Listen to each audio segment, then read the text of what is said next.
कथा भगवान शिव ने राजा भद्रायु की परीक्षा ली। जय श्री राम नीतू पांडे यूट्यूब चैनल पर सबका स्वागत करती हूँ। इस कथा का वर्णन शिव महापुराण में मिलता है।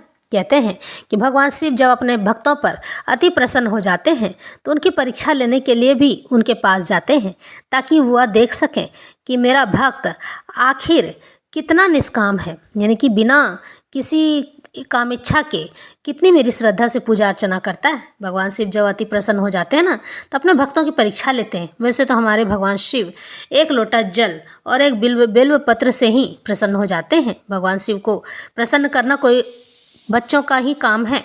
छोटे बच्चे भी उनकी सेवा करके भगवान शिव को प्रसन्न कर सकते हैं। बड़े हों चाहे बूढ़े हों या बच्चे हों, वो जो कोई भी उन्हें श्रद्धा भक्ति पूर्वक जल बिलपत्र और फूल अर्पित करता है, वो उनकी हर बात को मान लेते हैं। इसी तरह से भगवान शिव राजा और रानी की परीक्षा लेने के लिए जंगल चले गए। राजा और रानी की परीक्षा लेकर अंत में वे उन्हें दर्शन देते हैं और राजा को कहते हैं कि मनवांछित वर मांगो।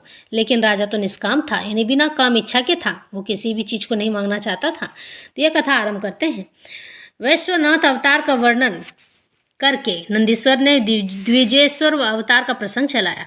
वे बोले, हे तात, पहले जिन नृप श्रेष्ठ भद्रायु को परिचय दिया गया था और जिन पर भगवान शिव ने ऋषभ रूप से अनुग्रह किया था, उन्हीं नरेश के धर्म की परीक्षा लेने के लिए वे भगवान फिर द्विजेश्वर रूप से प्रकट हुए थे।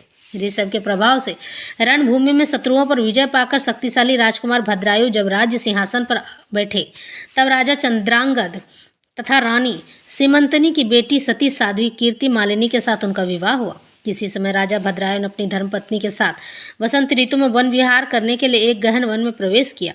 उनकी पत्नी शरणागत जनों का पालन करने वाली थी। राजा का भी ऐसा ही नियम था। उन राज दंपति की धर्म में कितनी दृढ़ता है, इसकी परीक्षा के लिए पार्वती सहित भगवान शिव ने एक लीला रची।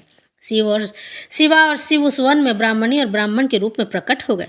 उन दोनों ने लीला पूर्वक एक मायामय व्याघ्र की रचना कर डाली, उनका निर्माण किया। वे दोनों भय से विहल हो व्याघ्र से थोड़ी ही दूर पर आगे रोते चिल्लाते भागने लगे, यानी ब्राह्मण और ब्राह्मणी भागने लगे और व्याघ्र उनका पीछा करने लगा। राजा ने उन्हें इस अवस्था में देखा। वे ब्राह्मण दंपति भी भय से विहल हो महाराज की शरण में गए और इस प्रकार बोले। ब्राह्मण दंपति कहते हैं, महाराज हमारी रक्षा कीजिए, रक्षा कीजिए महाराज, वह व्याघ्र हम दोनों को खा जाने के लिए आ रहा है।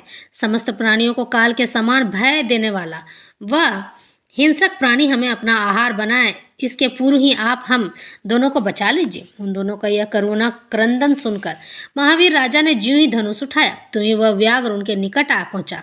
उसने ब्राह्मणी को पकड़ लिया। वो बेचारी हाँ नाथ, यहाँ प्राण वल्लभ, हाँ शंभो, हाँ जगतगुरु इत्यादि कहकर रोने और विलाप करने लगी। व्याघ्र बड़ा भयानक था। उसने ज्यों ही ब्राह्मणी को अपना ग्रास बनाने की चेष्टा की, त्यों ही भद्रायु ने तीखे बाणों से उसके मर्म में यानी मुंह में आघात किया, परंतु उन बाणों से उस महाबली व्याघ्र को तनिक भी व्यथा नहीं हुई। वह ब्राह्मणी को बलपूर्वक घसीटता हुआ तत्काल दूर निकल गया। अपनी पत्नी को बाघ के पंजे में पड़ी देख ब्राह्मण को बड़ा दुख हुआ और वह बारंबार रोने लगा। देर तक रो रो कर उसने राजा भद्रायु से कहा, हे राजन, तुम्हारे वे बड़े बड़े अस्त्र कहाँ हैं? दुखियों की रक्षा करने वाला तुम्हारा विशाल धनुष कहाँ है? सुना था तुम में 12,000 बड़े बड़े हाथियों का बल है, वह क्या हुआ? तुम्हारे शंख खड़क तथा मंत्रास्त्र विद्या से क्या लाभ हुआ? दूसरों को छीन होने से बचाना क्षत्रिय का परम धर्म है। धर्मज्ञ राजा अपना धन और प्राण देकर भी शरण में आए वे दीन दुखियों की रक्षा करते हैं।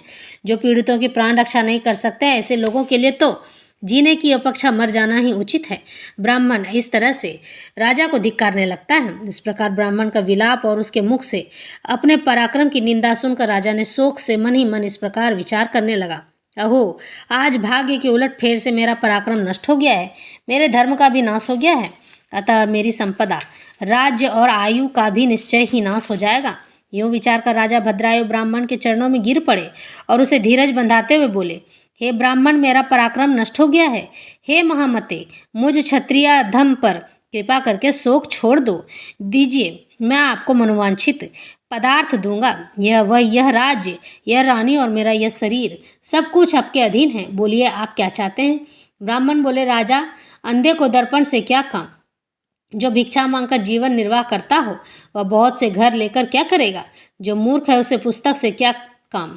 तथा जिसके पास स्त्री नहीं है वह धन लेकर क्या करेगा? मेरी पत्नी चली गई, मैंने कभी काम सुख का उपभोग नहीं किया, अतः काम भोग के लिए आप अपनी इस बड़ी रानी को मुझे दे दीजिए। राजा ने कहा, ब्राह्मण, क्या यही तुम्हारा धर्म है? क्या तुम्हें गुरु ने यही उपदेश दिया है? क्या तुम नहीं जानते कि पराय स्त्री का स्पर्श स्वर्ग एवं सुयश की हानि करने वाला है? पर स्त्री के उपभोग से जो पाप कमाया जाता है उसे सैकड़ों प्रायश्चितों द्वारा भी धोया नहीं जा सकता है। तो ब्राह्मण बोले, राजन, मैं अपनी तपस्या से भयंकर ब्रह्म हत्या और मदिरापान जैसे पाप का विनाश कर डालूंगा। फिर पर स्त्री संगम किस गिनती में है? अतः आप अपनी इस भार्या को मुझे अवश्य दे दीजिए, अन्यथा आप निश्चय ही नरक में पड़ेंगे। ब्राह्मण की इस बात पर राजा ने मन ही मन विचार किया कि ब्राह्मण के प्राणों की रक्षा न करने से महापाप होगा, अतः इससे बचने के लिए पत्नी को दे डालना ही श्रेष्ठ है। इस श्रेष्ठ ब्राह्मण को अपनी पत्नी देकर मैं पाप से मुक्त हो शीघ्र ही अग्नि में प्रवेश कर जाऊंगा। मन ही मन ऐसा निश्चय करके राजा ने आग जलाई और ब्राह्मण को बुलाकर उसे अपनी पत्नी को दे दिया। इस तरह से उसके बाद तत्पश्चात स्नान करके पवित्र हो देवताओं को प्रणाम करके उन्होंने अग्नि की 2 बार परिक्रमा की और एकाग्रचित होकर भगवान शिव का ध्यान करने लगे। ध्यान करने के बाद इस प्रकार राजा को अग्नि में गिरने के लिए उद्धत देख जगतपति भगवान विश्वनाथ सहसा वहाँ प्रकट हो गए। उनके 5 मुख थे, मस्तक पर चंद्रकला आभूषण का काम दे रही थी, कुछ कुछ पीले रंग की जटा लटकी हुई थी। वे कोटि कोटि सूर्यों के समान तेजस्वी थे। हाथों में त्रिशूल, खटवांग, कुठार, ढाल, मृग, अभय, वरद और पिनाक धारण किए बैल की पीठ पर बैठे हुए भगवान नीलकंठ को राजा ने अपने सामने प्रत्यक्ष देखा। उनके दर्शन जनित आनंद से युक्त हो राजा भद्रायु ने हाथ जोड़कर स्तवन पूजन किया। राजा की स्तुति करने पर पार्वती के साथ प्रसन्न हुए महेश्वर ने कहा, हे राजन, तुमने किसी अन्य का चिंतन न करके जो सदा सर्वदा मेरा पूजन किया है, तुम्हारी इस भक्ति के कारण और तुम्हारे द्वारा की हुई इस पवित्र स्तुति को सुनकर मैं बहुत प्रसन्न हुआ हूँ। तुम्हारे भक्ति भाव की परीक्षा के लिए मैं स्वयं ब्राह्मण बनकर आया था, जिसे व्याघ्र ने ग्रस लिया था। तुम ब्राह्मणी और कोई नहीं, ये गिरिराज नंदिनी उमा देवी ही थी, जो कि तुम्हारे प्राण मारने से भी जिसके शरीर को चोट नहीं पहुंची। वह व्याघ्र माया निर्मित था। तुम्हारे धैर्य को देखने के लिए मैंने तुम्हारी पत्नी को मांगा था। इस कीर्ति मालिनी की और तुम्हारी भक्ति में से संतुष्ट हूँ। तुम कोई दुर्लभ वर तो मांगो, मैं उसे अवश्य दूंगा। राजा बोले, देव, आप साक्षात पर ब्रह्म परमेश्वर हैं। आपने सांसारिक ताप से घिरे हुए मुझ अधम को प्रत्यक्ष दर्शन दिया है, यही मेरे लिए महान वर है। हे देव, आप वरदाताओं में श्रेष्ठ हैं। आपसे मैं दूसरा कोई वर नहीं मांगना चाहता हूँ। मेरी यही इच्छा है कि मेरी रानी और मेरे माता पिता पधार कर वैश्य और उसके पुत्र सुनय, इन सबको आप अपना पार्श्ववर्ती सेवक बना लीजिए। उसके बाद तत्पश्चात रानी कीर्ति मालिनी ने प्रणाम करके अपनी भक्ति से भगवान शंकर को प्रसन्न किया और यह उत्तम वर मांगा, महादेव, मेरे पिता चंद्रांगद और माता सीमंतनी, इन दोनों को भी आपके समीप निवास प्राप्त हो। नए भक्तवत्सल भगवान गौरीपति ने प्रसन्न होकर एवं मस्तु कह दिया और एवं मस्तु कहने पर उन दोनों पति पत्नी को इच्छानुसार वर देकर वे क्षण भर में ही अंतर ध्यान हो गए। इधर राजा ने भगवान शंकर का प्रसाद प्राप्त करके रानी कीर्ति मालिनी के साथ प्रिय विषयों का उपभोग किया और 10,000 वर्षों तक राज्य करने के पश्चात अपने पुत्रों को राज्य देकर उन्होंने शिव जी के परम पद को प्राप्त किया। राजा और रानी दोनों ही भक्ति पूर्वक महादेव जी की पूजा करके भगवान शिव के धाम को प्राप्त हुए।